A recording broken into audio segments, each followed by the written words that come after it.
Hello tout le monde, j'espère que vous allez bien. Je suis très contente de vous retrouver aujourd'hui dans une nouvelle vidéo motivation pour reprendre sa vie en main, parce que je sais que vous êtes très nombreuses à être un petit peu perdues et démotivées en ce moment. Donc je vais vous donner tous mes conseils pour reprendre sa vie en main. Certains sont assez obvious, mais parfois on a besoin de cette piqûre de rappel, on a besoin d'entendre des mots pour se dire allez, j'y vais. Je vais repartir sur de nouvelles bases. Avant de parler du travail à faire sur soi, sur l'intérieur, on va parler de l'extérieur parce que ça a une importance fondamentale. On parle tout le temps d'évoluer dans un cadre, dans un espace de travail sain, propre, organisé, mais en fait on parle jamais de faire le ménage dans ses relations. Or c'est essentiel. Vous aurez beau faire tous les efforts du monde pour être une personne motivée, dynamique, productive, si à côté de ça il y a des personnes qui vous rabaissent sans cesse à longueur de journée à côté de vous, que ce soit votre famille ou vos amis, c'est comme si vous pédaliez dans le vide. Tous vos efforts seront réduits à néant parce qu'ils manipulent votre cerveau et font l'effet inverse de ce que vous essayez de faire. Et parfois on s'en rend pas forcément compte, donc prenez une feuille, un stylo et notez noir sur blanc, en mode Death Note tu sais, le nom de tous les gens qui te font douter de toi, qui te rabaissent, qui t'empêchent d'avancer en quelque sorte. Et entourez-vous de gens qui partagent vos valeurs et qui ont envie de réussir de la même manière que vous, qui vous motivent, qui vous boostent. Donc je dirais même qu'encore plus fort, que vous entourez de positivité, éloignez-vous de la négativité. On va le voir dans le deuxième point, mais le cerveau retient beaucoup plus facilement et longtemps le négatif. Mettez du positif dans vos oreilles dès le matin. Votre cerveau est très facile à manipuler. Regardez ne serait-ce que l'impact négatif que peuvent avoir certaines critiques de personnes auxquelles vous n'attachez pas forcément d'importance. On vous fait 10 compliments et une critique négative, votre cerveau va forcément retenir la critique et ça va résonner dans votre tête, c'est humain. C'est pour ça que dès le matin, si tu te lèves même dans un mauvais mood, et encore plus si tu te lèves dans un mauvais mood, écoute des podcasts, regarde et écoute des vidéos qui te boostent le moral, qui te rendent optimiste, positif, énergique, motivé. Il faut absolument que tu te crées... Tiens d'ailleurs, je vais le faire sur Instagram en story, je vais vous faire une playlist de musique qui me donne confiance en moi, qui me rebooste, qui me motive, qui me donne envie d'accomplir 1000 choses dans ma journée. Donc n'hésitez pas à venir me suivre. Dès le matin, tu dois te forcer à écouter du positif parce que oui, tu peux manipuler et influencer ton cerveau comme le font d'autres personnes. De toute façon, ton cerveau se fera manipuler, donc autant le faire dans le bon sens, avec du positif. On est dans ma cuisine parce que je vous le répète sans cesse, mais c'est tellement important, c'est un des thèmes principaux de ma chaîne. Ce que tu donnes à ton corps se répercute sur tout, sur ton physique, sur ta santé, sur ton mental, sur ta motivation, sur ta productivité, donc par extension sur ton travail et ta réussite. Mais concrètement, qu'est-ce que ça veut dire bien manger? Écoutez, c'est privilégier des produits les moins transformés possibles, parce que plus tu transformes un produit et moins il est sain, plus il contient des sucres ajoutés, du sel, des conservateurs, etc. Donc privilégiez le plus de produits bruts, c'est-à-dire des légumes, des fruits, des légumineuses, des oléagineux, de la viande. Si vous en mangez, privilégiez plutôt la viande blanche que la rouge, du riz, du quinoa. Misez sur les sauces pour faire des plats savoureux, utilisez du lait de coco, de la sauce tomate. Pour ma part, un plat sans sauce n'est pas un plat savoureux, donc vraiment, même si je me fais une salade, je vais vraiment faire une sauce élaborée parce que c'est ça qui donne du goût. D'ailleurs, je pourrais vous faire un IGTV de toutes mes idées de sauces préférées, et faites attention lorsque vous allez au restaurant parce que même si vous commandez une salade, en général c'est la sauce qui est le plus calorique et le moins sain. Bien manger, c'est également manger équilibré, c'est-à-dire avoir les bonnes doses de glucides, de protéines, de lipides, de fibres aussi pour la digestion et puis tous les micronutriments, mais ça en général lorsque vous mangez bien les macros, vous avez les micros avec. Et voilà, en fait bien manger c'est très simple, c'est manger de tout mais en privilégiant des aliments les plus bruts possibles, en cuisinant soi-même et pas se priver. Vous pouvez tout à fait manger des pizzas ou manger des gâteaux, mais il suffit de les manger en quantité raisonnable, à fréquence raisonnable. Je vous le répète tout le temps, mais mangez 80% du temps sain et 20% autorisez-vous des écarts qui sont très importants pour le moral, parce que justement sinon vous allez vous créer des frustrations, ensuite vous allez craquer, vous allez culpabiliser. C'est pas bien du tout de manger 100% sain. Après bien sûr si vous y arrivez, il n'y a que ma grand-mère qui y arrive honnêtement, mais si vous y arrivez très bien pour vous, si ça vous crée pas de frustration, on est tellement tenté par tout le monde extérieur, par les publicités, par ce qu'on voit au supermarché, qu'en fait c'est presque impossible dans la société actuelle de pas consommer d'aliments malsains. Et c'est pas grave d'en consommer, encore une fois, vous pouvez tout à fait en consommer 20% du temps, 20% de votre journée, consommer des aliments malsains. Moi je mange des chips, j'adore les pizzas à 4 fromages, enfin vous voyez, je suis pas une diète très stricte. loin de là. Mais voilà, il faut vraiment avoir conscience que l'alimentation impacte absolument tout ce que vous êtes, ce que vous pensez et même comme vous dormez. Donc si vous dormez mal, eh bien forcément vous allez avoir moins d'énergie, donc moins de motivation. Le pouvoir de l'alimentation est immense. Faites très attention à cela, ne l'oubliez pas. Et aussi l'hydratation, évidemment. Je ne peux pas faire cette vidéo sans vous dire de boire 2 litres d'eau tout au long de la journée. Et ben 1 litre, parce que les 2 litres ça fait vraiment la différence. Certaines personnes vont me dire oui mais tu as de l'eau dans les aliments, etc. Le nombre de messages que je reçois de personnes qui buvaient 1 litre ou 1 litre et demi, qui sont passées à 2 litres, la différence sur leur peau, sur leur énergie, sur leur qualité de sommeil, c'est juste incroyable. Donc essayez, ne serait-ce qu'une seule semaine, de boire ces fameux 2 litres d'eau répartis tout au long de la journée et vous allez voir la différence, je vous le jure. J'aime beaucoup les citations de Mark Twain et il y en a une qui est très simple mais tellement juste, tellement logique que ça a vraiment fait un impact dans ma tête super positif. Le secret pour avancer est de commencer. Si vous êtes là comme moi sur votre canapé en train de rien faire, juste vous divertir et passer le temps, il va rien se passer dans votre vie. Vous n'allez pas être plus motivé, à part bien sûr si vous travaillez sur votre ordinateur ou si vous regardez des vidéos justement motivantes et comme vous êtes en train de faire, parce que ça participe au processus de remotivation. Mais si vous êtes dans le déni et si vous êtes juste en train de vous plaindre parce que vous êtes perdu, vous savez pas quoi faire mais que justement vous faites rien, vous êtes assis sur votre canapé, il va rien se passer. Donc le plus important c'est de commencer, c'est d'y aller, c'est de se lever de ce foutu canapé. Quand vous étiez plus jeune, votre maman vous disait sûrement de ranger votre chambre. Vous commenciez à la ranger pendant 2 minutes et ensuite vous asseyez pour faire je sais pas quoi. Vous arrêtiez très vite et quand vous l'entendiez monter ou arriver dans votre chambre, comme par magie, directement vous trouviez la motivation, vous releviez et vous recommenciez à ranger votre chambre. Donc au lieu de traîner sur ton canapé à rien faire, fais comme si ta mère allait arriver. Et vous me dites souvent mais je sais pas par où commencer, j'ai trop de choses à faire. Commence par des tâches qui sont simples et qui prennent pas beaucoup de temps, parce que le fait de commencer une petite tâche, ça va t'enclencher ce mécanisme de motivation. Parfois pour réussir à faire un grand pas, il faut commencer par des petits pas, tu vois, pour enclencher ce mécanisme, enclencher ce nouveau dynamisme. Donc fais une toute petite tâche en fait qui ne demande pas beaucoup de réflexion ni beaucoup d'efforts. J'ai pas fait une machine, fais ton lit, je vous le dis tout le temps, mais vraiment ça fonctionne. Commence par un petit truc et ensuite une fois que tu l'auras accompli, tu pourras cocher sur ta to-do list et tu auras envie justement d'accomplir d'autres tâches pour pouvoir cocher.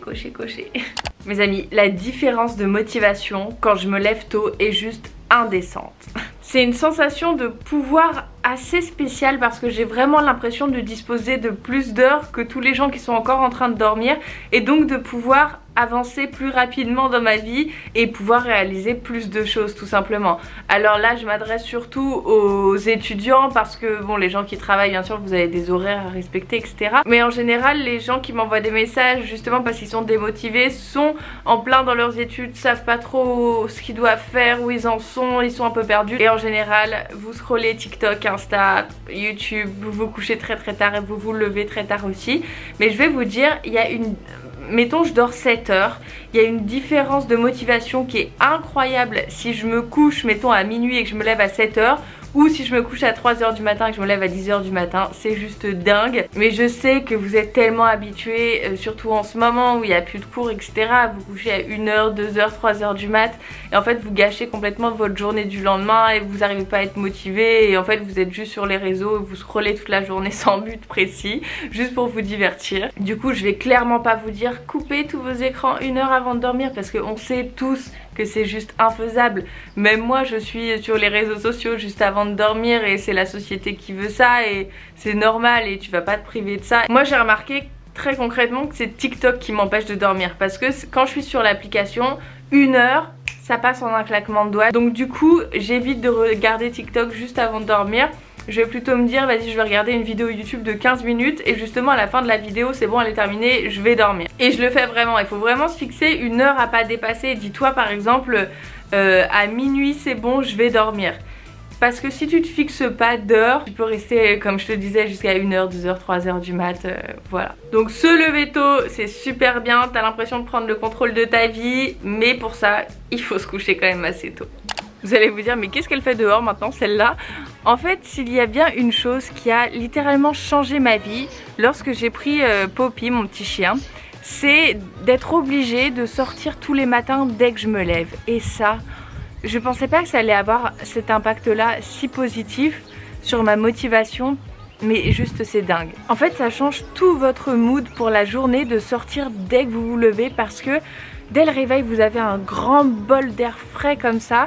Et ça vous booste en fait parce que vous voyez aussi des gens dans la rue qui sont en ébullition, qui sont en train de marcher, qui vont au travail, qui sont motivés, qui sont déjà actifs en fait. Et vous allez être tenté de vouloir faire la même chose justement pour pas être largué face à eux qui sont déjà en train de faire des choses de leur vie. Avant j'avais vraiment l'habitude de passer au moins 1 heure sur les réseaux sociaux tous les matins. Alors que maintenant je me lève et je vais direct dehors. Et je rentre chez moi et ça m'a réveillée tu vois. Donc je vais avoir envie de faire des choses, de faire mon lit, de faire ma vaisselle si je l'ai pas faite la veille, de ranger mon appart. Sortez le matin au réveil, je vous assure que ça vous met dans un mood. Je saurais pas comment décrire mais ça change tout. Autre chose super méga ultra importante, vous me croyez à peine quand je vous dis ça parce que c'est la posture. En quoi Marie, me tenir droite ça va m'aider à reprendre le contrôle de ma vie? Eh bien déjà parce que votre dos va vous remercier plus tard, mais surtout au niveau de la respiration. Quand tu te tiens mal, tu peines un petit peu à respirer tu vois, alors que quand tu ouvres tes épaules et que tu les baisses, tout de suite tu peux absorber plus d'air. Et la respiration, mais c'est tellement important parce que déjà ça va t'aider à gérer vraiment le stress. Si tu respires bien, tu vas pouvoir te calmer beaucoup plus facilement. Oblige-toi tout le temps à te tenir droite. La posture c'est vraiment la clé de tant de choses. Tu verras jamais un leader s'exprimer en public comme ça tu vois. Pour convaincre les gens il faut une bonne posture. Et tu le sais, on l'a vu, le cerveau se manipule, le corps aussi. Donc si tu te tiens bien droite, et bien rien que ça tu vas réussir à manipuler un petit peu ton corps de manière à ce qu'il croit que tu as plus confiance en toi et que tu veux y aller, que tu es plus motivé. Attention ça ne rigole plus, j'ai mis les lunettes et je suis à mon bureau qui est la table à manger parce que si tu as envie de repartir sur de nouvelles bases, d'adopter un nouveau mode de vie, il faut adopter une nouvelle routine. C'est pour ça que j'ai toujours avec moi mon carnet dans lequel il y a mon planning, mes to-do list, mais également des idées de vidéos, des choses comme ça. Je vous le répéterai jamais assez, mais le pouvoir des to-do list et de l'organisation est juste incroyable. Je vous parle des to-do list, mais il n'y a vraiment pas que ça. Adopte une nouvelle routine soin. Essaie de mettre des créneaux pour faire certaines tâches, par exemple pour aller faire tes courses ou pour changer tes draps. Personnellement je suis poisson, je déteste la routine et les routines en général, je vais pas vous mentir, mais ça me déprime un peu parce que j'aime la spontanéité, j'aime faire les choses quand j'en ai envie. Mais même dans ma to-do list vous savez il y a des choses que je ne coche pas parce que j'ai décidé au dernier moment de faire d'autres choses dans cette journée, donc simplement je remplace. J'ai pas fait cette tâche mais j'ai fait une autre à la place tu vois. Mais le fait d'avoir une structure déjà de ta journée ou de ta semaine, et bien c'est plus clair dans ta tête. Même si au dernier moment tu décides de faire autre chose, et bien tu auras fait quelque chose quand même tu vois. Alors que si tu prévois rien, tu fais rien, tu oublies des tonnes de choses. Même si vous êtes comme moi, que vous planifiez vos vacances à la dernière minute et que vous n'aimez pas planifier les choses, forcez-vous à le faire parce que je vous jure que ça vous met dans un meilleur mood. Créez-vous une nouvelle vie avec de nouvelles routines, de nouvelles habitudes. Autre chose super importante, faites toujours de votre mieux. Ne bâclez pas le travail, ne le faites pas à moitié parce que on peut pas être satisfait, on peut pas être fier de soi, motivé, avoir confiance en soi si on sait nous-mêmes qu'on aurait pu faire mieux. Donc travaillez avec rigueur, avec consistance, donnez le meilleur de vous-même parce que même si vous échouez, vous pourrez pas culpabiliser en vous disant j'ai pas assez travaillé parce que vous savez que vous aurez donné le meilleur de vous-même. Et tout le monde connaît des échecs, il est normal de pas tout réussir. On peut pas être bon en tout, il y a des choses, c'est comme ça, c'est pas fait pour nous. Notre cerveau arrive pas à assimiler les idées ou les concepts et bah c'est pas grave. Mais tant qu'on a travaillé, qu'on s'est donné, parce que tu connais l'examen et dans une semaine, oh bah ça va, j'ai 7 jours pour travailler, je travaillerai la veille. Non, travaille avec consistance et avec rigueur parce que sinon tu te laisses dépasser et tu stresses et t'y arrives pas. J'ai vraiment cette valeur du travail que j'aimerais inculquer aux plus jeunes qui me suivent. Travailler mes amis, travailler dur, c'est super important, on n'a rien sans rien. Quand j'ai commencé YouTube c'était vraiment une activité artistique et quand j'ai commencé à comprendre que ça aidait certaines personnes, j'ai eu envie d'augmenter mon nombre d'abonnés, non pas pour me dire ah ça y est j'ai 100 000 abonnés ou 200 000 abonnés, non, c'était vraiment pour inspirer de plus en plus de gens et qu'ils aient la possibilité de tomber sur une de mes vidéos pour être motivés, pour avoir plus confiance en eux, pour être en meilleure santé physique, mentale, peu importe. Mais pour ça, pour toucher plus de gens, qu'est-ce que j'ai fait? Et bah je suis passée de une vidéo à 2 vidéos par semaine. Donc j'ai redoublé d'efforts, redoublé de travail et ça a payé parce que vous voyez, on est de plus en plus et ça me fait mais tellement plaisir parce que je reçois de plus en plus de messages de gens qui me disent tu m'as aidé et ça c'est vraiment le but de ma chaîne. Donc en fait je me dis plus je travaille, plus j'ai de visibilité et plus je peux aider les gens. Personne n'arrive à faire quoi que ce soit en étant feignant. Une chose très importante également si vous voulez repartir sur de nouvelles bases, c'est de dépasser vos blocages et vos peurs. Pour plusieurs choses. La première c'est parce que vous serez fiers de vous de l'avoir fait et aussi souvent ce sont juste des appréhensions qui sont infondées et vous vous rendez compte que vous y arrivez en réalité et surtout qu'il se passe rien d'extraordinaire. Même si vous avez par exemple la peur de parler en public, bah vous vous rendez compte que les gens ne prêtent pas trop attention à ça et justement ils prêteront plus attention à vous s'ils voient que vous avez peur que si vous êtes confiante.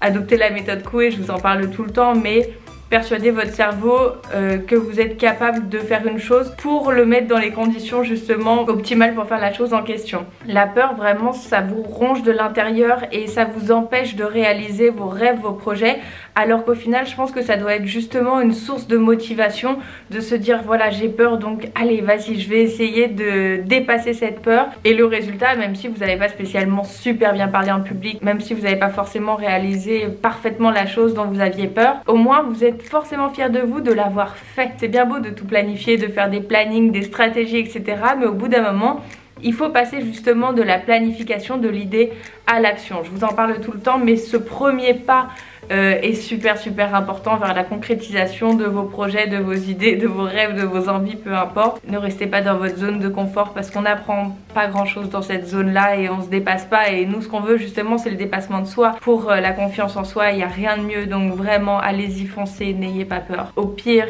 qu'est-ce qui va se passer honnêtement?